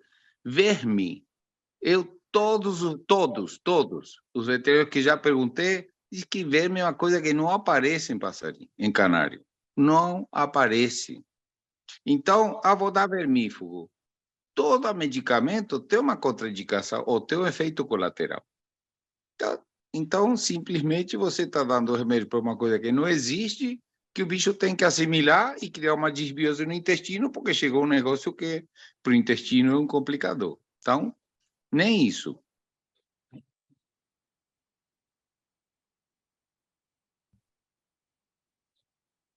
que mais? Sou eu, Diegão? É isso aí, pode continuar com as perguntas do pessoal da você aí. Não, maravilha, maravilha. Só falando um pouquinho sobre a questão da alface, realmente essa cultura é uma cultura brasileira. O pessoal sempre falou isso. Eu lembro que papai criava canário, nunca testou alface na vida. Eu, até em memória de papai, eu vou testar alface essa semana, vou começar a botar para os bichos também, porque a gente tem que começar a quebrar esses paradigmas, principalmente vindo de uma pessoa como o senhor, com a experiência que você tem. Só mais um adendo que eu deixo aqui para o pessoal do clube também, para quem assistir essa live. Gostei muito da sugestão do veterinário, e o nome do Dr. Maluf é um nome assim que todo mundo conhece, então vou tentar depois essa ponte aí com o Diegão para ver se a gente consegue fazer uma parceria para o clube, né? Para a gente tentar tá tratando isso de uma forma mais séria, porque realmente essa questão do clavulin, nistatina na papinha do filhote, tudo isso a gente já usou, entendeu? E a bem da verdade é que isso não faz muita diferença. Mas só aproveitando, porque a gente acabou entrando na questão da alimentação, e essa era uma outra pergunta, eu tô igual o Gabriel. Eu, depois que eu aprendi a alimentação que vocês trabalham aí, o seu Álvaro e o Diego, eu também modifiquei minha alimentação toda lá dos canários, né? E o que o senhor pode falar um pouquinho para a gente da alimentação? Eu sei como é que vocês trabalham sua alimentação. O que você poderia falar, acrescentar para a gente aí, seu Álvaro e Gabriel? Muito bem. A alimentação para qualquer animal é o seguinte: fonte de energia, hidrato de carbono, proteínas, lipídios, ou seja, matéria gordurosa, minerais e vitaminas. Aí tem que se fazer a fórmula do bolo, né? Pode, sim, tem aditivos, tem probiótico e tal, mas a essência da nutrição para todos nós é essa. O que acontece? Hidrato de carbono. No Brasil, tem fonte de hidrato de carbono para caramba. Tem milho, tem trigo para quibe, tem farinha de rosca, tem aveia, tem arroz. Ótimo, tem muita fonte de hidrato de carbono, excelente, né? Excelente. Sim, tem custos variados, mas não é uma coisa tão oscilante. Arroz é barato, milho é barato, aveia não é tão caro e assim vai, né? Muito bem. E aí entra o problema. Proteína. O que acontece? É muito diferente pensar, e eu tenho uma granja com 4.000 galinhas, é diferente pensar a formulação da ração para a galinha do que pensar para o canário. Porque existe para tudo que a gente faz na vida uma coisa chamada custo-benefício. E essa equação muda, depende do que você vai fazer, né? Muito bem. Então, as proteínas, para mim, são um ponto complicado. Porque todos nós, eu vou falar por vocês e por mim, fala assim, quanto tem de proteína a farinha que você usa? Um diz, a minha tem 20%, a outra tem 22%, a outra tem 17%. Gente, essa informação sozinha, ela está truncada. Porque a proteína, isso você não acredita em mim, vai no Google e você vai ver que tem uma coisa que se chama valor biológico da proteína. Valor biológico. Esse valor biológico corresponde a duas coisas. Primeiro, quantos aminoácidos essenciais tem nela? O que significa os aminoácidos essenciais? São aminoácidos que eu, Álvaro, e vocês e qualquer animal não consegue sintetizar. Se eu não consumo, estou carente. Acabou. Tem outros que não são essenciais que eu consigo sintetizar e assimilar, mas os essenciais não. Então, primeiro, qualidade dos aminoácidos, tá? Contidos nessa proteína. E o segundo elemento, digestibilidade. Cada 100 gramas que eu como, quanto se converte? E aí varia enormemente, enormemente. Então, vou dar um exemplo para vocês. Eu vou fazer uma farinhada, vou vender para vocês, que a proteína é couro ralado. Vou ralar couro e vou dizer que tem 22% de proteína. Qual a assimilação disso? É praticamente nula, mas é proteína. Pena de galinha ralada é proteína. Qual a absorção? Mínima. Eu estou indo para o extremo, claro. Então, se vocês entram no Google e vão clicar assim, valor biológico das proteínas. Não faça eco do que eu estou falando. O valor biológico das proteínas. Você vai encontrar 300.000 tabelas simples. Em resumo, qual a proteína mais usada industrialmente? É a soja. Todos nós já sabemos disso. Qual o valor biológico da soja? 74. Tá? E o ovo, qual o valor biológico? 100. Caraca, até uma criança de 3 anos vai me dizer qual dos dois é a melhor proteína para dar para os canários. E qual o valor de whey protein? 104 contra 74. Do que se desprende muito tranquilamente, e uma conta muito simples, que se a farinha que eu estou dando tem 22% de soja, é 22%, é um 74, 22. Eu estou dando, sei lá o quê, 12, 15%. Mas se eu dou 18% de ovo, eu estou dando 18%. Isso a ciência está me falando. Então, dizer quanto tem de proteína, até aí não falou nada. Proteína 23%, até agora não falou nada. Porque pode ser sangue desidratado, pode ser víscera de bicho, pode ser um monte de coisa. Então, em matéria de nutrição é o seguinte, claro que eu, na granja da minha galinha, não vou botar whey protein, estou falido. A formulação dos caras, para que a galinha bota o melhor possível, é um custo baixo. Mas para os canários eu dou com todo prazer. Eu não posso, sei lá, cozinhar 5.000 ovos para dar na ração da galinha, Mas para os meus canários eu posso dar ovo. E ovo é o melhor alimento do mundo depois do leite materno. Não tem nada que supere. Pense que um ovo. A galinha botou ovo, começou a chocar hoje. Está o ovo lá. Daqui a 21 dias sai uma máquina perfeita, autossuficiente. Uma máquina perfeita chamada pintinho, que ele se alimenta sozinho, não depende de mais ninguém, que somente se alimentou do que está dentro daquela casca. E é uma ave. E a ciência diz o ovo é 100 de valor biológico. Então, qual a ideia? Utilizo farinha industrial? Claro, utilizo. Uso farinha industrial. Não vou dar nome, que uso, porque a finalidade daqui não é publicidade, nem beneficiar ninguém. É a objetividade e a informação mais isenta possível. A farinhada industrial, eu adiciono hidratos de carbono para quê? Para ter espaço para poder colocar uma proteína de alta qualidade. Porque eu não posso pegar a farinha industrial e somente colocar proteína, porque aí estou fazendo um exagero e um desequilíbrio. Tá? Então, posso usar farinha em flocos, posso usar trigo para quibe, posso usar farinha de rosca, posso usar arroz cozido, uma série de coisas. Então, primeiro, para início de conversa, eu preparo arroz cozido já misturado com ovo e congelo para uma semana, 10 dias. Super prático, super econômico e super nutritivo.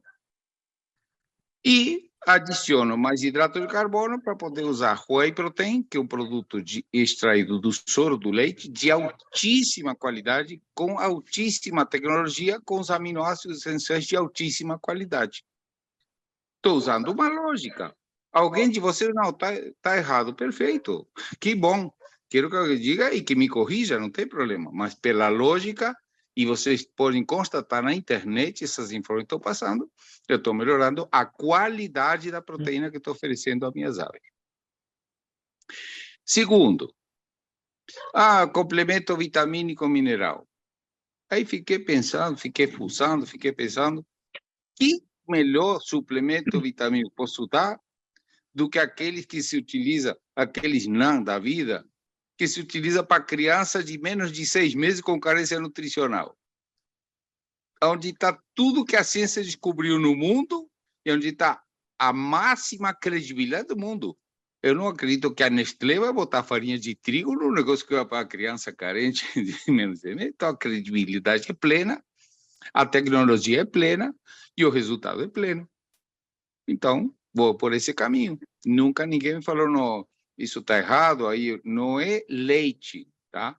São esses suplementos que têm trocentas mil coisas que beneficiam o desenvolvimento dos filhotes. Aí já, praticamente, em proteína e em suplemento vitamínico mineral, estou bem amparado. Gordura é fácil, porque já o passarinho ingere gordura vegetal, comendo níger, girassol ou qualquer semente oleaginosa.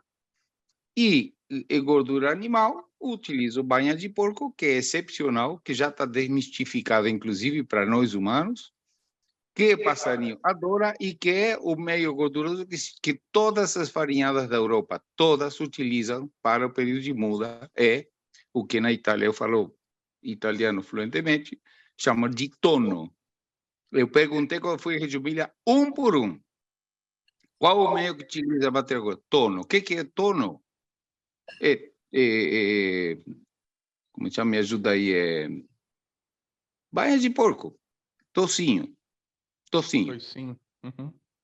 Aí simplesmente você compra hoje em dia a banha já purificada, dissolve com qualquer coisa de calor, mistura na farinha, uma fonte de gordura excelente.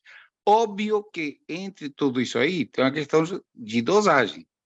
Você não vai botar por quilo de farinhada meio quilo de banha, óbvio que não. Como não vai botar 200 gramas de whey protein, porque o whey protein tem 90% de proteína, então tem que encontrar o ponto certo, mas sempre sabendo que ele é tão bom, de a digestibilidade tão sensacional, que você não precisa 22%. Mentira. Isso é mentira. E eu, como ninguém, sei da história disso, porque o primeiro cara que fez uma farinhada em toda a América do Sul fui eu. Consultei um cara que deu na telha que tinha que ser 20%.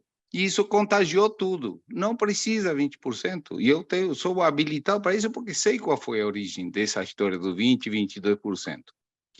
16%, 18% na reprodução, se a proteína de alta digestibilidade, é tranquilíssimo que vai criar, mas beleza.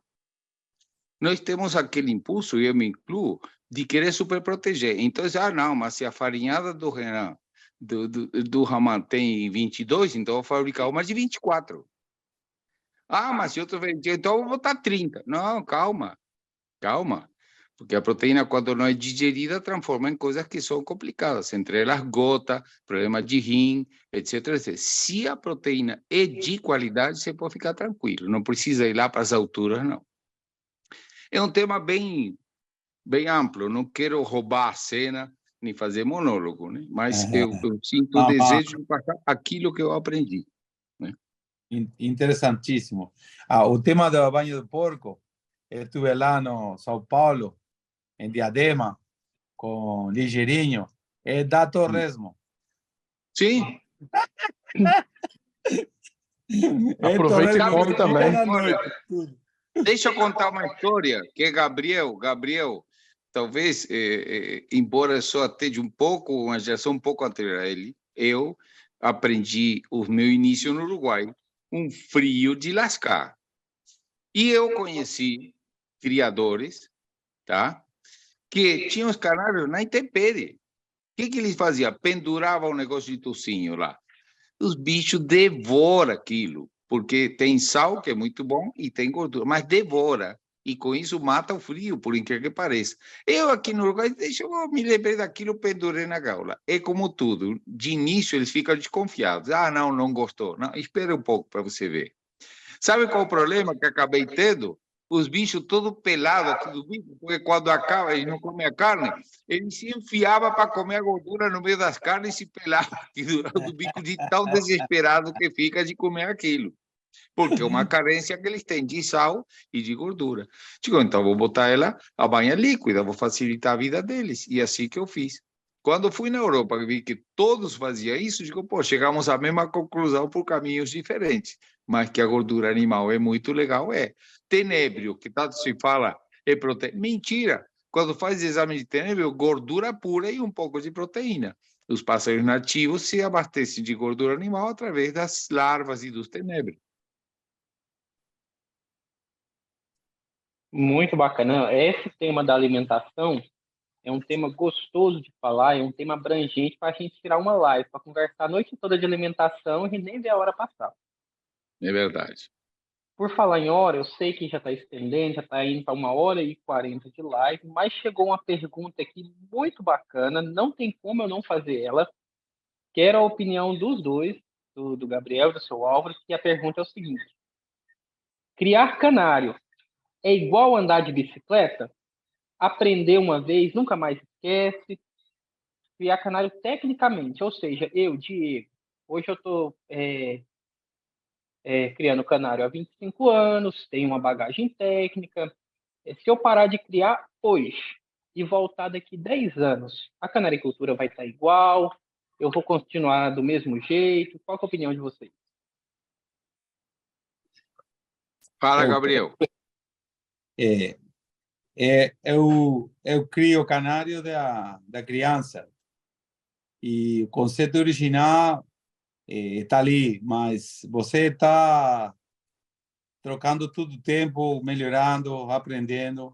E como você disse que um time que ganha, assim como o Botafogo, não vai trocar as quadras, mas você tem que trocar, tem que mudar, tem que melhorar. Sempre tem que aprender.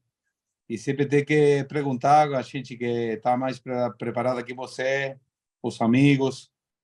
Você tem que viajar, você tem que estar sempre na hora, lendo, atendendo. Porque se você pensa que o que você faz é o melhor do mundo, não é assim. Sempre é um que vai te ensinar algo.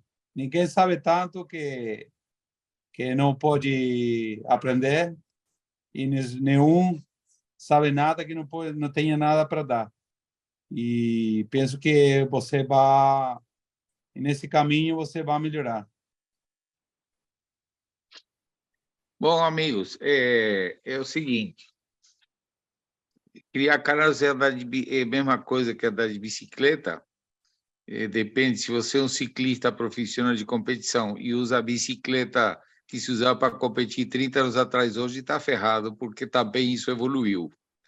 Então, há uma dinâmica, há uma evolução, há um aperfeiçoamento. Então, eu digo aqui, publicamente, se eu, por qualquer razão pessoal, paro de ver Canário durante 3 anos, não me chame para juiz daqui a 3 anos, porque eu vou querer me atualizar antes de cometer a irresponsabilidade de ir desatualizado a julgar o passarinho de vocês. Tá? O ato do julgamento é igual a uma prestação de serviço. Se eu vou no restaurante, quero que o garçom me atenda com presteza, com um sorriso, com muito profundo conhecimento do que está me oferecendo, etc, etc, etc. Eu, quando vou julgar, penso da mesma forma. Se sou pago ou não, isso em nada muda a minha atitude. Eu vou julgar onde for, eu vou dar meu melhor. Eu vou dar meu melhor com a maior isenção do mundo. Para isso, eu tenho que me atualizar permanentemente. Se eu tenho 3 anos que não vejo o passarinho, posso ser o melhor cara potencialmente, mas eu estou desatualizado. Vocês acham que no próximo Campeonato Mundial de Futebol, o árbitro da final vai ser um cara que tem 5 anos que não entra em campo?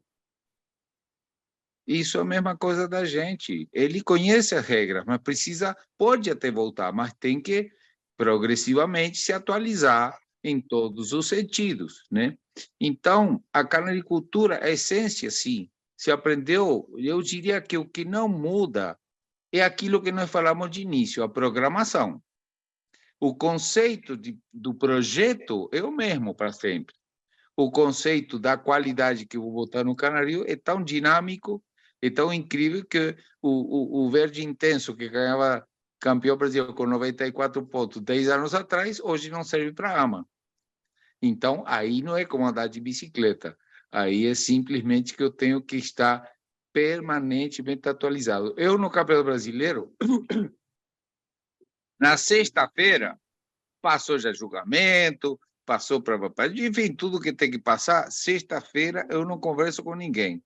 Pego toda a lista dos parceiros que ganharam no Brasileiro, anoto no de gaiola e fico lá rodando para olhar eles, fotografar na minha mente, para dizer, quando julgar ano que vem, esse vai ser o gabarito e a partir daí é que eu vou fazer a pontuação. Por quê? Porque quando eu vou julgar num clube, chegaram 10 vermelhos intensos. Está ótimo. Qualquer pessoa, se chama o Matheus, filho do Diego, e digo assim, me diz qual o mais vermelho, ele vai dizer. Uma pessoa que nunca viu o cara não tem conceito de quem é mais vermelho ou menos vermelho. Tá bom. Aí ficou um, tá? Ficou um, que é o primeiro. Aí retiraram o resto. Aí eu tenho que pontuar. Eita, ferro, e agora? Eu vou comparar com o quê? Ele vale 87, vale 89, vale 93. A única forma de fazer a pontuação é comparar ele com o que eu já tenho em mente como gabarito. Senão, é impossível, não é difícil. É impossível acertar a pontuação. Tá?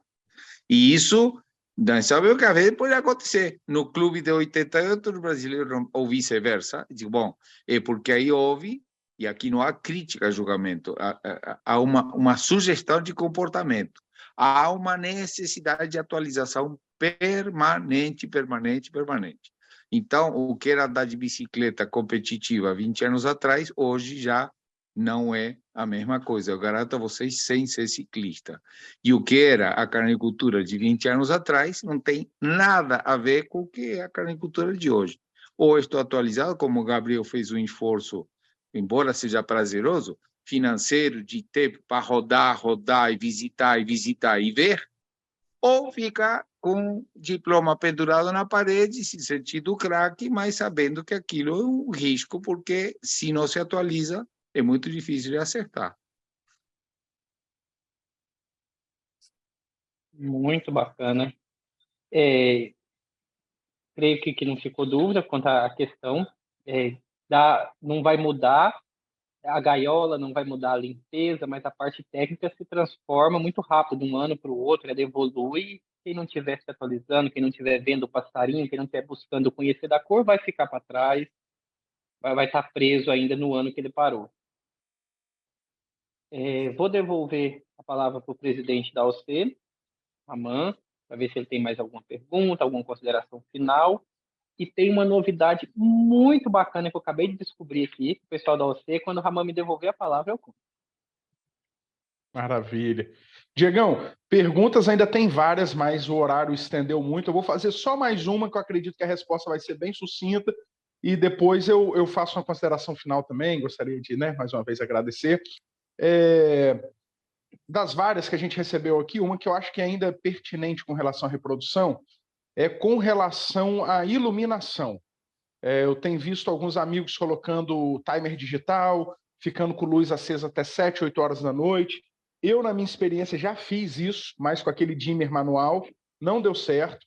E aqui em casa, eu acendo a luz 6 horas da manhã e 5 horas da tarde eu apago. E deixo seguir o ritmo, da luz do sol mesmo. Tem dado certo, mas eu gostaria de saber a opinião do Gabriel e do seu Álvaro, o que eles podem dizer com relação a essa iluminação artificial e, enfim, sobre iluminação no geral.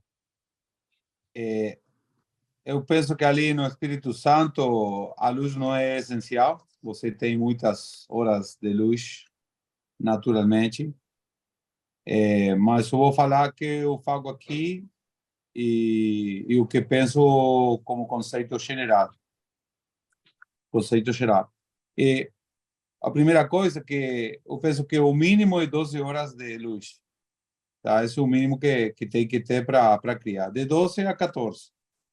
Porque o bicho também necessita descansar. Tá? É o que eu faço aqui no Uruguai. Se eu morasse na casa, quando eu morava na casa, eu acendia a luz às 4:30 da manhã. No final, eu começava de a pouco, de a 15 minutos por semana, a acrescentar a luz. E só acendia na manhã. Mas, nesse caso, a luz, no final da cria, para mim, porque eu tenho 2 ninhadas e meia. As melhores saco na terceira, mas 2, quando eu começo a criar, é agora, o 10 de agosto, mais ou menos. E no final, quando eu quero terminar na cria, eu apago a luz. Tá? Por isso que eu faço esse acrescentamento. E Uruguai é diferente. Aqui no Montevideo, o dia se acorta muito no inverno. Muito mais, o alongamento horário é maior aqui. Se acorta e se alarga mais. Então, quando eu morava na casa, eu fazia assim. Eu começava às 7 da manhã, 7 menos quarto, tudo assim até chegar às 4:30 da manhã. Depois disso, agora eu moro num apartamento aqui, tá? E tem vizinhos, tá? Então, o que eu faço para que a luz não seja molesta para os demais, eu começo. O primeiro que eu faço, quando começa junho, às 7 da manhã, que encende às 7 até às 9, porque o dia começa muitas vezes com pouca luz. Então, para que eles tenham encendidos assim, eu ponho a luz das 7 às 9. E isso fica assim todo o tempo. Depois, na semana, depois eu começo a fazer assim. Começo que a luz se prenda às 5, de 5 às 6 da tarde, 6:15, e começo assim, até chegar às 8. Eu agora estou às 7 da tarde. Então, o horário aqui da cria tem 12. Agora, de 7 às 7. No fim de semana será 7:30 e, finalmente, às 8. E ali não alongo mais. Você tem 13 horas ali. E eu não tenho relógio, não tenho nada. Quando a luz se apaga às 8, o que eu faço é uma luz azul em outro relógio. Relógio. Como diz você? Relógio? Tá. Relógio. Tá? E bom, esse relógio das 7:30 da tarde às 8:30, ou 7 menos quarto a 8:15. Eu faço 7:30, 8:30, porque se algum dos relógios não estava bem acertado que ele atrás ou adiante, eu tenho essa possibilidade de margem de que ter tudo certo. Isso é o que eu faço. Depois, quando eu vejo que a cria está boa, o 15 de novembro, mais ou menos, eu apago. E eles se enfriam assim. Em 15 dias, quase todo o plantel está botando plumagem. Tá? Isso é o que eu faço. Por que eu faço assim? Porque quando chega o Natal, eu quero estar na praia, na Atlântida, em Baipa, quero estar na piscina esquentada lá, passando bem, e não estar com a filhotada, porque está muito calor, e a quantidade não é qualidade. Então, eu prefiro ter menos filhotes, mas atender bem eles. Bom, o tema de iluminação é muito interessante, né? E eu gostaria de dividir em duas coisas. Uma, o fotoperíodo, e outra, a intensidade da luz, né? São duas coisas. Como o Gabriel mostrou, no Uruguai está bem afastado, bem mais afastado do Equador do que estamos aqui no Espírito Santo, né? Eu crio no Rio, que é praticamente o mesmo fotoperíodo daqui do Espírito Santo. E aqui estamos privilegiados, porque o fotoperíodo é maravilhoso aqui. No Uruguai, no inverno, os dias são muito, muito, muito curtos. Então, é necessário, no início da cria, principalmente, dar um complemento. Eu, no Rio de Janeiro, que pode se aplicar também para o Espírito Santo, não estendo o fotoperíodo, nem antes nem depois. Eles acordam com o sol e dormem com o sol. Todas as fêmeas entram na reprodução normalmente, não tenho problema com isso. Porcentagem de fêmea que não apronta é baixíssimo, muito baixo. Agora, quanto mais vamos para o Nordeste, por exemplo, o fotoperíodo vai mudando. Eu fiquei impressionado, porque, por exemplo, na Colômbia, que já fui convidado para dar palestra várias vezes, eles criam o ano todo, porque o fotoperíodo é quase o mesmo o ano inteiro. Então, os caras estão meio como perdidos, eles criam o ano inteiro. Tinha filhote em janeiro, tinha filhote em novembro, tinha filhote em julho. Por quê? Porque o fotoperíodo, para o canário, que é o animal cíclico, é essencial para saber em que momento do ano está. Quando a luz começa a aumentar, os dias começam a aumentar, que aqui no Espírito Santo, no Brasil, é a partir do dia 21 de junho, né? Que começa o inverno, não é isso? E aí os dias vão se aumentando. Para nós não tem influência nenhuma, mas para eles é determinante. Vai, até o dia 21 de dezembro, que é o dia mais longo do ano. Aí começa a decrescer, o dia começa a encurtar. Aí todo o sistema, como chama? Todo o sistema fisiológico, neles, hormonal, começou a encurtar os dias, é momento de entrar na muda. Entra na muda, faz a muda, quando em junho começa a se estender os dias, começa outra vez o sistema hormonal a entrar em fase reprodutiva. Então, agora, com referência à intensidade da luz, eu tenho minhas dúvidas se a luz muito, muito intensa realmente seja o mais indicado. Tá? Alguns não estimula. Pela lógica e pelo que eu já vi na Europa também, muitos criadores gostam, não no escuro, mas que um lugar mais que não seja essa luz tão intensa na cara. E se vocês pensam pela lógica, a fêmea, quando vai fazer ninho, ela faz aonde? Dentro de uma árvore, para que o predador não veja, num lugar que não tem tanta luz intensa, não.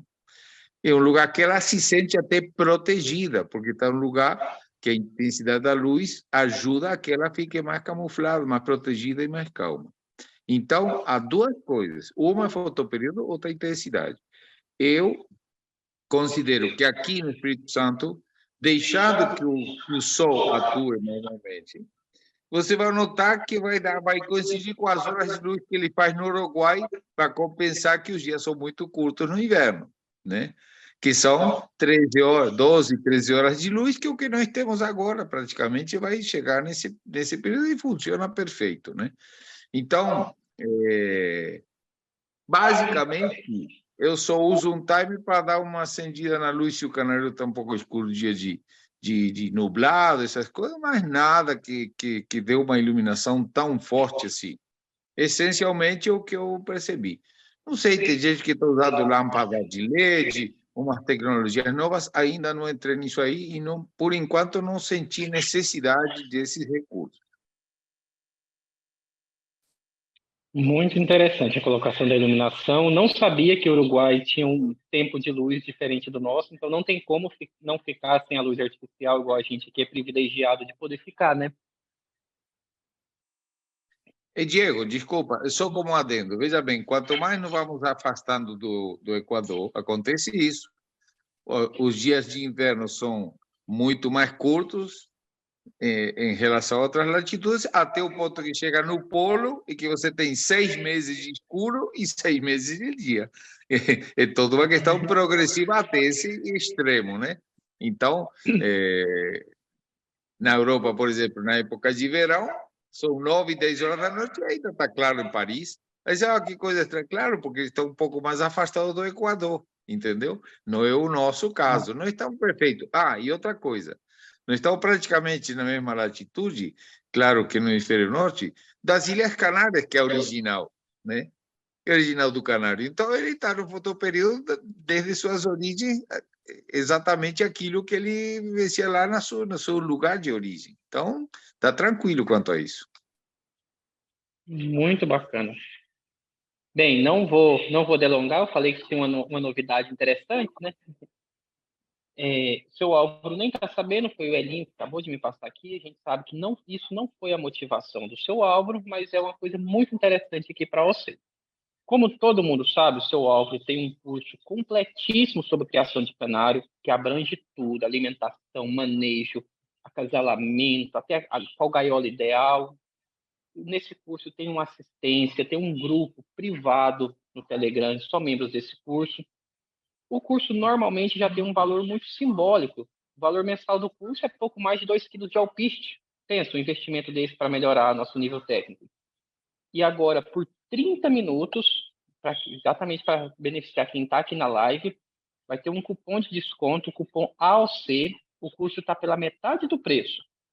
A gente já vai enviar o link para o presidente da AOC, o Raman, ele vai mandar no grupo, e o Elinho vai mandar aqui no chat também. Então, por 30 minutos, o curso do seu Álvaro Glasina completo, com um grupo do Telegram, com assistência, vai estar pela metade do preço. Bom? E eu queria deixar aqui meus agradecimentos ao Gabriel. Ele vem de mais de 12 horas de voo, que ele estava aí do outro lado do mundo, se predispôs aqui a estar com a gente desde o primeiro momento que eu mais o Raman convidamos ele, se predispôs a estar aqui com a gente. Quero agradecer demais o seu Álvaro, que a viagem não foi de avião, mas foi de ônibus. Ele vem de uma viagem de 12 horas de ônibus. Ele vem de 2 dias aí fazendo acasalamento, subindo e descendo escada, carregando voadeira. E também se predispôs no primeiro momento que a gente chamou eles. Ele falou, não, estou junto. Você sabe que minha alegria é compartilhar o que eu sei. Então, queria passar a palavra para o Gabriel, se você quiser despedir do pessoal da OC, fazer alguma consideração, e depois passo a palavra para o seu Álvaro. Para mim, gratidão. E o coração está cheio de sua amizade. E passei lá na Vitória com você um momento excepcional. Compartilhar com vocês 3 dias, quase, com o amigo Ramon também, que ele mostrou aí a cidade, dedicou seu tempo para mim. E vocês que me invitaram agora, eu estava longe daqui e não podia estar, e vocês trocaram o dia do bate-papo para me considerar. Para mim é emoção. Daqui do coração, para vocês, sempre presente na lembrança de vocês, e esperando volver para ali a comer pão de queijo, tomar café. E aí vi um fogão ali para acender e fazer algum churrasco também. Aí. Estamos sempre presentes, e como disse o senhor Álvaro, vamos juntos. Vamos juntos. Bom, eu creio que muitos já sabem que sinto enorme prazer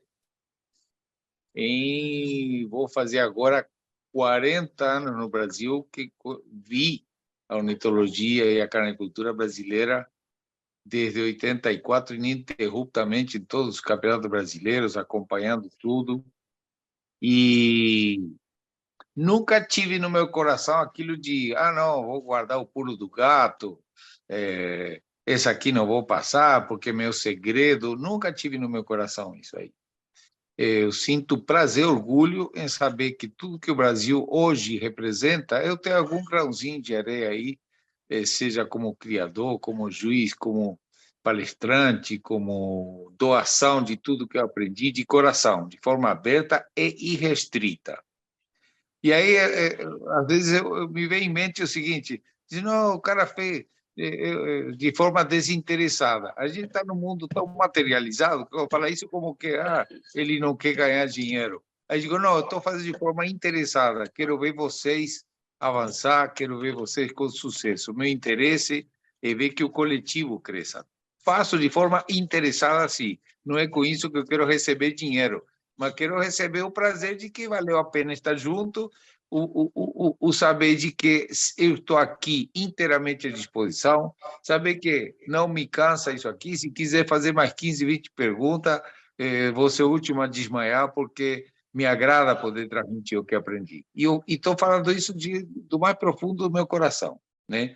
E faço com muita frequência e sempre com o mesmo entusiasmo. Então, o único apelo é o seguinte, eu sempre digo que um clube, uma instituição, qualquer uma que seja, ela só avança, assim como nós temos duas pernas, avança com dois pilares. Qualquer um deles que falhar, vai falhar o clube. Os dois pilares são qualidade técnica e qualidade humana. Um sem o outro não caminha. Se não há solidariedade, engajamento, respeito, desejo, torcer pelo colega do clube, passar uma informação que eu aprendi, já era, meu amigo.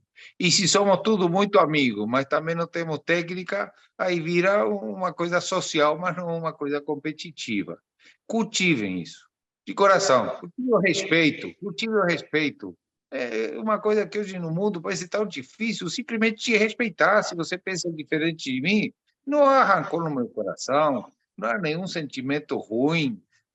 O pensar diferente, eu convivo com o Diego muito por estarmos aqui administrando um canaril, e às vezes eu penso diferente, nunca tivemos um estremecimento, nunca tivemos um mal-estar porque eu pense diferente. Criar intriga, criar mal-estar, me parece que afeta a pessoa e afeta o clube. Tá? E isso de forma genérica, né? Aqui na China, na Itália, onde quer que seja, se estamos unidos de verdade como um time, a gente vai em frente. Se um quer se destacar e os outros não tem o melhor goleador do mundo se não tem jogador que lhe sirva a bola para poder botar lá dentro. Não existe time, qualquer atividade esportiva coletiva, em que o ingrediente mais importante é a união entre os jogadores. Pode ser vôlei, pode ser basquete, pode ser futebol, ou qualquer coisa que vocês pensem que se trabalha coletivamente, é sempre um a favor do outro e um respeitando o outro. Isso é muito importante. Eu torço para que tudo isso aí seja a tônica da OCE e no que eu puder ajudar o clube, e eu faço aqui publicamente, de forma absolutamente sem nenhuma vantagem pessoal que não seja contribuir, pode contar comigo. Se ficou alguma pergunta sem responder, pode passar para o Ramon. Ramon me passa pelo WhatsApp e eu, com o maior prazer, fora deste período que está um pouco longo e que pode cansar alguém, eu estarei respondendo com o maior prazer. A todos meu abraço, a todos meu desejo de sucesso, a todos minha disposição em ajudar em tudo que tiver ao meu alcance, ok? Um grande abraço e o prazer de estar com o conterrâneo. O prazer de estar com o conterrâneo da Celeste, que é um prazer muito especial para mim. Muito bacana. É lógico que a gente não pode encerrar a live sem devolver a palavra para o nosso presidente, mas antes eu quero fazer um agradecimento pessoal aos amigos da OC, eu, um goiano perdido aqui em terras capixabas, e a OC, os amigos que me abraçaram. Agradeço muito, não vou citar nomes para não correr o risco de esquecer ninguém, mas queria agradecer a todo o clube, representado aqui na pessoa do presidente, o Raman, que me escolheu para ser mediador dessa live. Muito obrigado pela honra. E quero devolver a palavra para o presidente Raman, para ele possa fazer as considerações finais e encerrar a nossa live. Só mais um minutinho. Foi uma honra muito grande conhecer o Gabriel. A gente passou um dia ali de muito aprendizado. É engraçado que a gente só teve um dia juntos e eu tive uma identificação muito grande com ele. Ele me deu alguns conselhos que eu ouvia do meu pai e eu até seguro um pouquinho aqui a emoção, porque foi uma amizade verdadeira que a gente fez. Agradeço muito a ele. Desde o primeiro dia que eu conheci o seu Álvaro Blazina também, ele teve um carinho muito especial por mim. E, assim, é uma pessoa que eu tenho a máxima consideração no meu coração. Já deixo aqui estendido o convite para os dois. Quem sabe o Gabriel não consiga vir no nosso campeonato regional ano que vem. Já imaginou? Seria um prazer muito grande ter a participação dele. Já estendo o convite para o seu Álvaro também, colocar na agenda dele aí nosso campeonato, olhar para a OAC aí, tentar ver se ele consegue uma agenda para a gente, que vai ser assim de grande valia, de grande aprendizado para o clube. Quero agradecer também você, Diego, pela ajuda. O nosso vice-presidente Cleibinho, que está aqui no grupo, que é um cara sensacional, tem sido um braço direito. Eu tive que fazer uma cirurgia há pouco tempo atrás, talvez tenha que fazer outra. Ele está assim, ajudando demais, ele é um cara incrível. O Eduardo, que está aqui também, o Nem, que é nosso secretário. Tem outros, mas que não puderam estar aqui na live hoje. Quero agradecer muito o apoio deles. Tá? O Hélio também, que está ajudando muito a gente, foi diretor na gestão passada. Em breve vai voltar, vai ser diretor em breve de novo, se Deus quiser. E, assim, para finalizar, eu quero agradecer, assim, aqui no nosso estado a gente tem grandes criadores hoje, mas dois pilares que foram para a gente muito grandes, que foi o Dr. Gervásio e que é o Canarinho do Marcão, né? A referência que vocês são para a gente. Então, quero deixar aqui o agradecimento também, Dr. Gervásio. Se ele estivesse aqui agora, ele ia puxar minha orelha, mas desde que eu sou menino, o Dr. Gervásio é uma referência para a gente, entendeu? E que Deus continue abençoando a vida de todos vocês. É um agradecimento muito grande. Agradeço muito ao Canarinho do Marcão pelo apoio que ele tem dado também esses pequenos canaricultores, e estamos crescendo juntos aí. Muito obrigado a todos que participaram da live, tá bom? Um grande abraço a todos aí. Boa noite a todos, então. Forte abraço. Valeu, amigos. Abraço. Um abração. Valeu.